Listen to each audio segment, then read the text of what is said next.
Well, that's not great. Okay, there we go. All right, saying it's live. It's taking a second for all this stuff to load up here. It's thinking about it. Of course, just the way things go. All right, there we go. And 5, 4, 3. Oh, no, we're not. Hold up. Facebook's acting up. Okay, here we go. And 5, 4, 3, 2, and 1. What is up, everybody? Thank you for joining us here on the Pokemon Podcast. I am your host, Famously Garnet, and joined by host Q. What it do, y'all? What it do? And I got to tell you, Q, it has been quite a few weeks for the Gamecock Athletics as a whole. It's been quite a few weeks for the Welcome Home Podcast as well. I agree.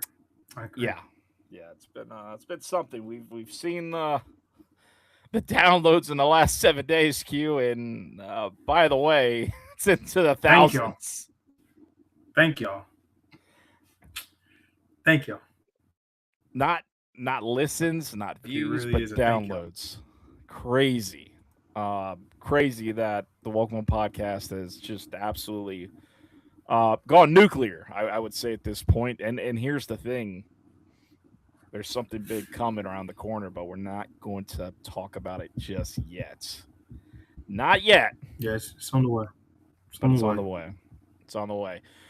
Q, the Gamecocks land 2 more commits, but this time for the 2028 class. The Gamecocks add 2 great gets for the 2028 class, which one we will talk about in full today as we'll talk about Joseph the Jet Gibbs, the 4-star wide receiver out of North Carolina, Burlington, North Carolina.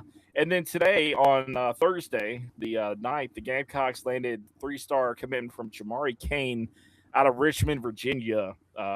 Out there, the wide receiver out there, Richmond, Virginia. So, once again, the Gamecocks are staying hot on the recruiting trail, and this goes into 2028 Q. And let's talk about this get with Joseph Gibbs as he commits to the Gamecocks for the 28 class. Look, man, they call him the Jet for a reason, bro. They call him the Jet for a reason. The kid is absolutely phenomenal. Like he runs I think it was a 10 something, like a 10-2 or something like that in the 100-meter. And I mean, the kid is just absolutely can fly. 6'1", can flat out fly. Grew up a Gamecock fan. Let's talk about that part. Like he grew up a Gamecock fan. So it's not like he is just some random kid out here. No, he grew up a Gamecock fan. An athlete. He plays both sides of the ball, but we're looking at him at receiver. Just has all-purpose yards. Just he knows how to get open. He's from North Carolina. Once again, Shane jumping into North Carolina. FG, I don't really have any words for that, bro. Like he's legit jumping into North Carolina like it's in state again, and I'm feeling it, bro. I'm feeling it, bro. Yeah, I mean, look, you got to think about it, right? South Carolina's best receiver, probably the best player in the 28 class, transferred out, went to IMG, right? So he goes to North Carolina. He gets 2 wide receivers right now for the 28 class, and it is a great start to the 28 class as we're watching highlights here of Joseph Gibbs right now. And his speed, man, his speed is absolutely lighting it up right now. He has great separation. And you'll see in these videos here that he's not afraid of contact, which I believe this one, if I'm not mistaken, yeah, so you watch him, he's going to run between the tackles here, and he's gone. He's taking it to the house. This kid is electric. He's fun to watch. He knows what he's doing. And it goes to show that Shane's not afraid to get out there and go after it, man. And he's doing that with North Carolina. Think about it. He goes in, and sure, I get it. To me, Josh Dobson is a South Carolinian. I get he went to Huff. He went to Huff, and I understand that. But you get him, the 5-star out of Charlotte. You get a 4-star safety, Davian Jones, right? You get your defensive end, your defensive tackles. I mean, Shane is eating right now in North Carolina. And I will say this, there are other players right now in North Carolina that I don't believe we're quite done with. And I think there's a guy or two that could potentially flip also from North Carolina. So man, it's something to watch for sure. But I mean, look at this kid. I mean, he's all over the place. He plays his two positions, but obviously, like I said, he's coming in, to play wide receiver. He's coming in to play wide receiver. So just a really, really good get right there. And look at his awareness. Pick it up, gone, goodbye, gone, out of there. So I love this kid. I do. I really love this kid. It's going to be fun to watch to see what happens with his recruitment. There's between the tackles going in. He's not afraid of contact. He goes right up. He doesn't care. Running through tackles. You love to see it, Q. You love to see it. So 100% agree. Great get, man. Great get. 100%. And I'll say this as well. I know this is a 2028, and I know how recruiting goes. I know how this bad boy seems. I get it. I've been there. I know this. But guys, a key word he said in his recruitment, I grew up a Gamecock fan. I am a big fan of Gamecock Nation. I am telling you, Shane winning ball games is the reason, is going to get us where we need to be. Everything comes back to winning. FG, I said that when it Dobson. I said it with Jones. I said it when it came to Carson. I've said it the entire time. Y'all have to understand, wins are going to end everything that people can hold against us. Everything. It's going to end everything that people can hold against us. LSU's not going to be able to sign 3 high school running backs. It's not going to happen, bro. I can't emphasize that enough. 3 high school guys will not get paid to go to LSU to sign. It's not going to happen, bro. Not going to happen. I'm here to tell you it's not going to happen. So because that doesn't happen, well, let me help you out. When that becomes a thing, there's going to be a guy that's going to lean down. Well, out of the 3 guys, FG, 1 guy's from the state of Louisiana. I don't think he's going to be the one to leave. 1 guy's from the state of Texas. Wouldn't make a lot of sense for him to leave. And then there's a guy from South Carolina. Well, I mean, well, the one guy from South Carolina visited LSU 1 time in his life. One time out of, I don't know what, 6, 8 times out of South Carolina, if not more. I mean, parents are alum. I mean, like I said, I know the game. You ain't got to tell me the game.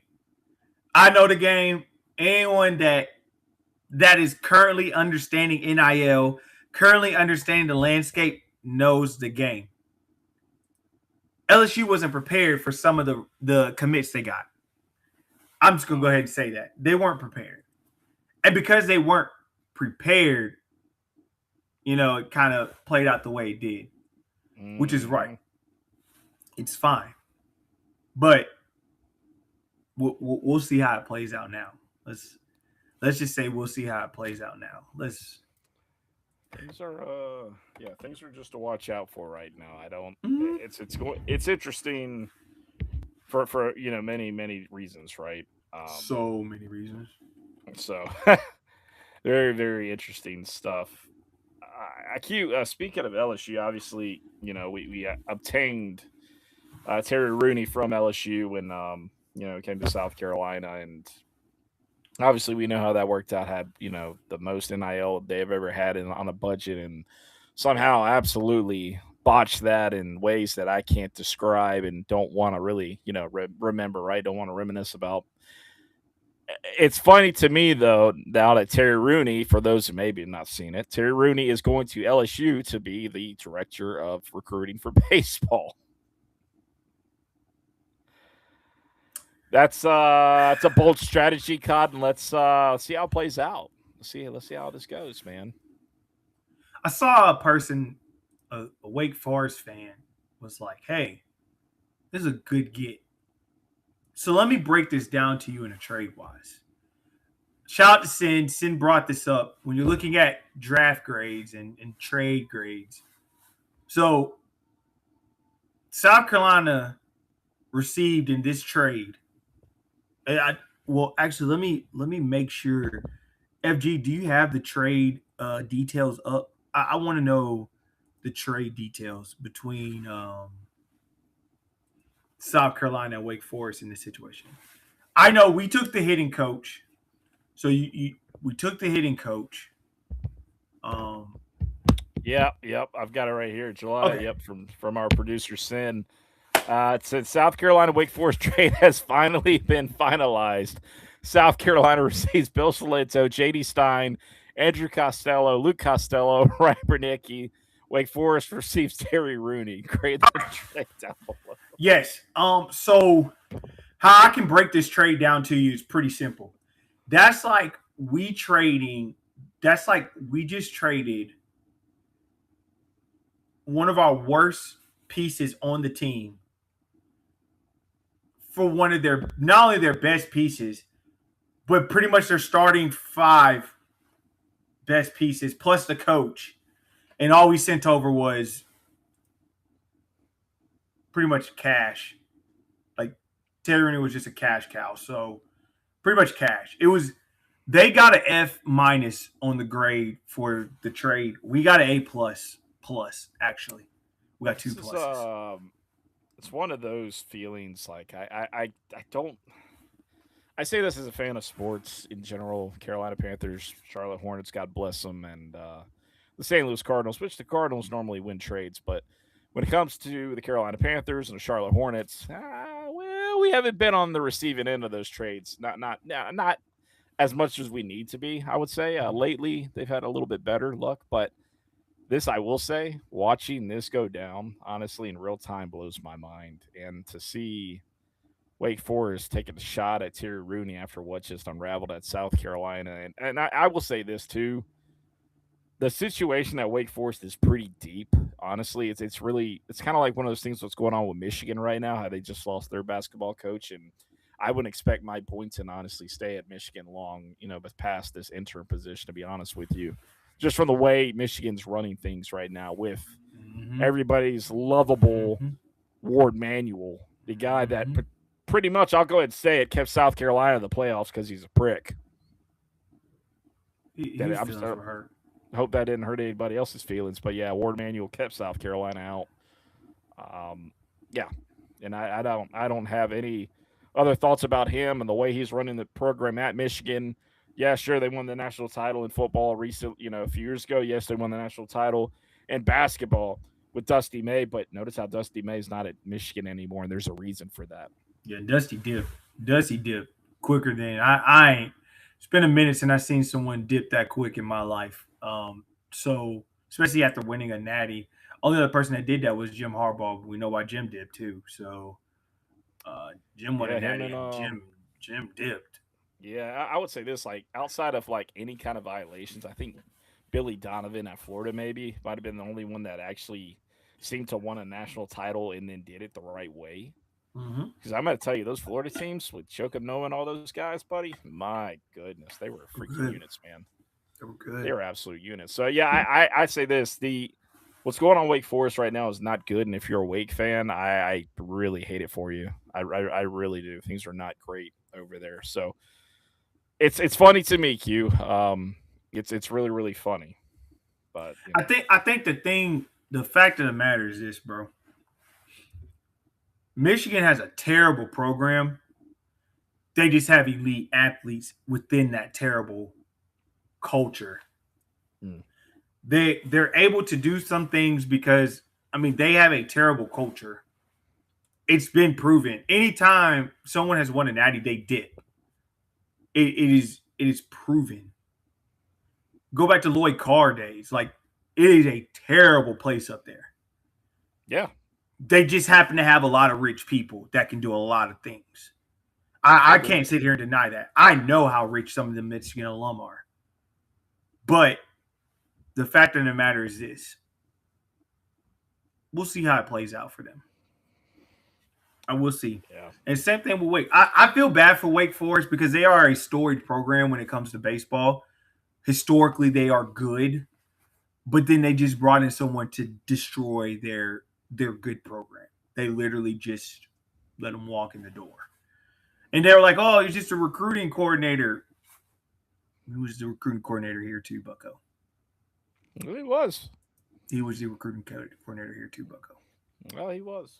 I wouldn't lie to you. He was the recruiting coordinator here. So, shout out to us for winning a trade with Wake Forest.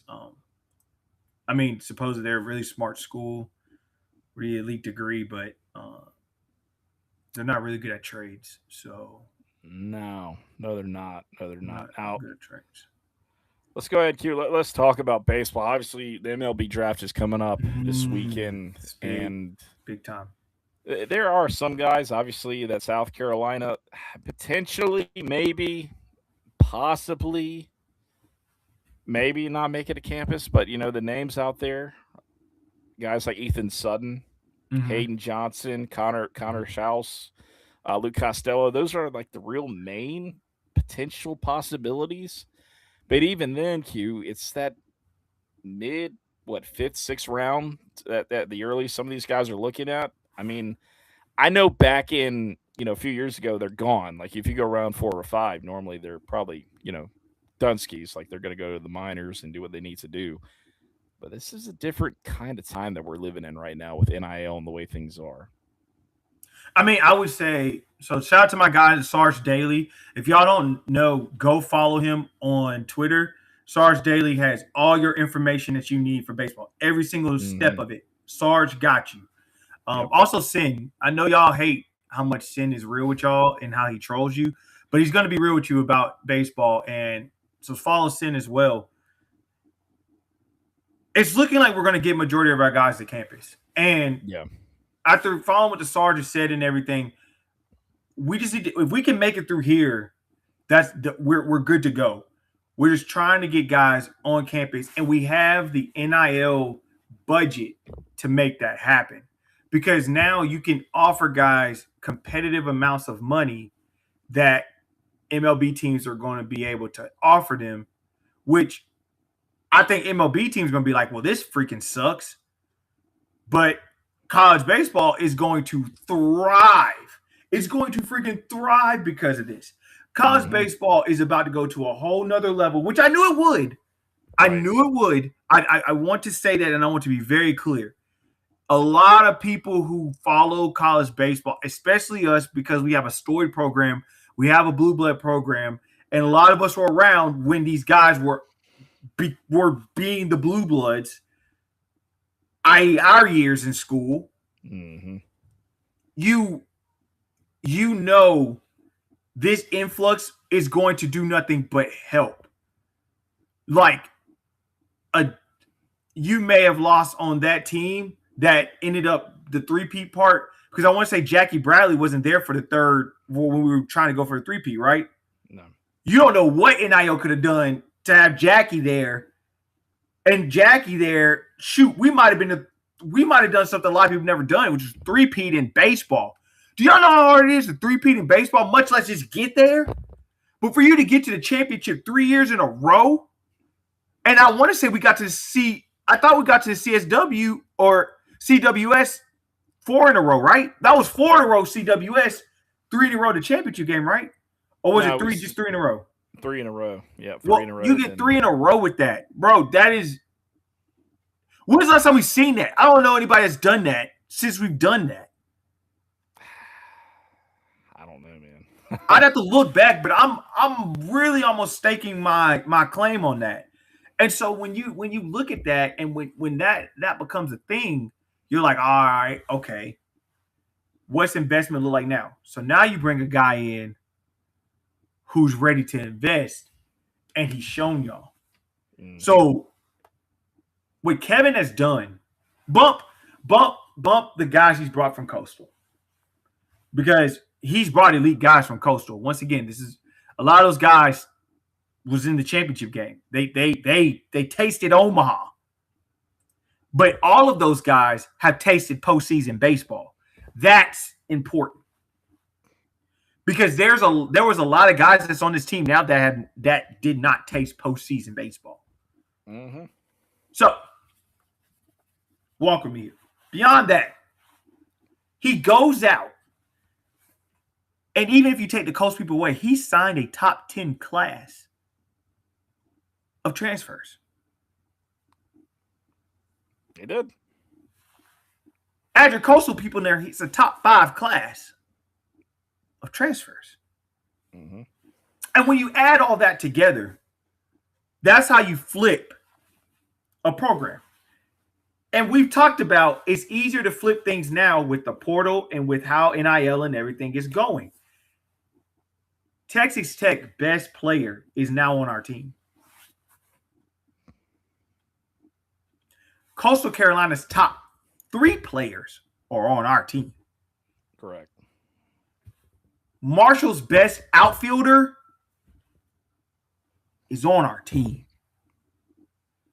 You guys have got to understand how strong this was. Wake Forest catcher and their best player are both on our team.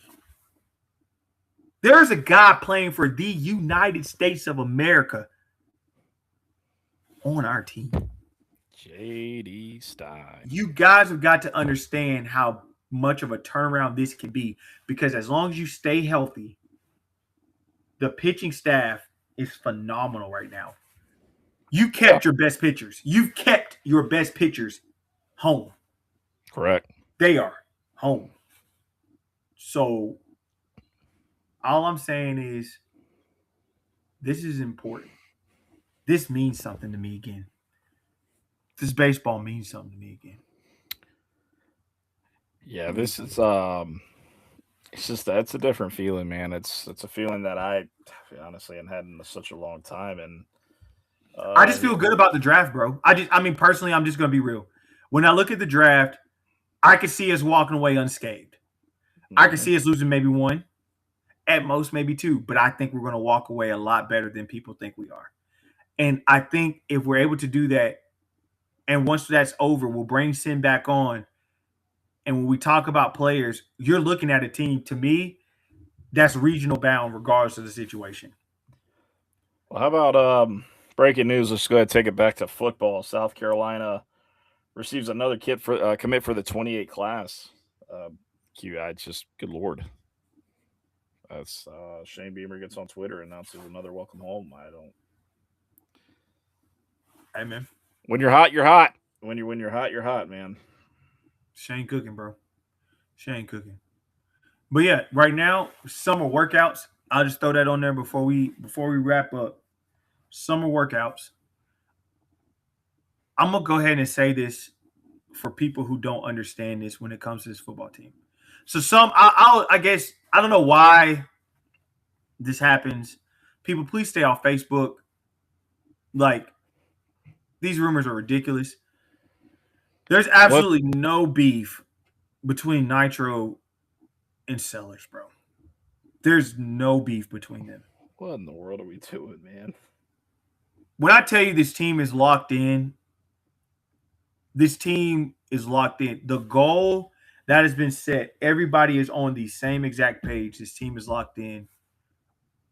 Let's relax, folks. Yeah, dude, like that's crazy. I like if it's coming from 2028 and it's from Shane, bro, that's crazy. We're on a heater. But yeah, no, dude, rumors and stuff, man. Like, what are we doing, guys? Like, yeah, let's not. Summer's cooking, bro. That's all I want y'all to know. Summer's cooking. Let's relax. Let's do what we need to do. Let's just get through this. All right. Let's get through this. All right. Yeah, the only one that's got any beef, bro, is Nitro with EA College Football 27 and his rating. And you know what, Q? I got beef with EA College Football 27 right now. He be cooking on there too. He be cooking on that game too. Nitro is really good. That's what I heard. But guess what? I'm not playing it until they fix this thing, man. I can see that. Offline microtransactions. I mean, we've gone to a day in time where you can't play a game offline anymore. Not online, but offline, and not having to pay to upgrade your coach. And I mean, what are we doing, man? Like, I don't know, bro. Why? Who knows, bro? It's just ridiculous. That's just how it operates, bro. How it is. It's ridiculous. Well, Q, you have anything else before we wrap it up, my guy? No, I'm Gucci, man. I'm Gucci. I think things are about to start blowing up, and we got SEC Media Day in a couple weeks. Let's just there's things to be talked about. There's things to be said. Just y'all. Our focus is on September 5th. That if there's nothing else you think of in this world, our focus now is geared towards September 5th. That's all I can tell you. Yeah, absolutely. I cannot wait until this time comes, man. We are gearing down the days, man. 58 days away until Gamecock football presents itself with us, and looks like I might have lost Q to end the show up. There he comes back. So, guys, appreciate y'all tuning into the Welcome Home Podcast on YouTube, Facebook, X, where you watch the show live. Always appreciate y'all tuning in to the Welcome Home Podcast and recording, listening to the good stuff over there, man. We appreciate y'all tuning in on Spotify and Apple, where you can catch every episode, rate, review the show. We appreciate everything that you guys do. Like I said, I mean, the numbers that Q and I saw tonight really meant something, bro. That was amazing. It was amazing. It was. So, it was. So thank y'all. It was. So thank y'all. That comma popped up, and I was like, "Whoa, okay, that's the way y'all are feeling." So continue, subscribe, like, download, leave reviews. Also leave reviews and everything like that. Leave reviews, do all those things. But please download and subscribe. Download, subscribe. We cannot emphasize that enough. And thank y'all for all the support and love. Yeah. Yeah, absolutely. Guys, appreciate y'all tuning in to the Welcome Home Podcast. We'll see you next time. Peace.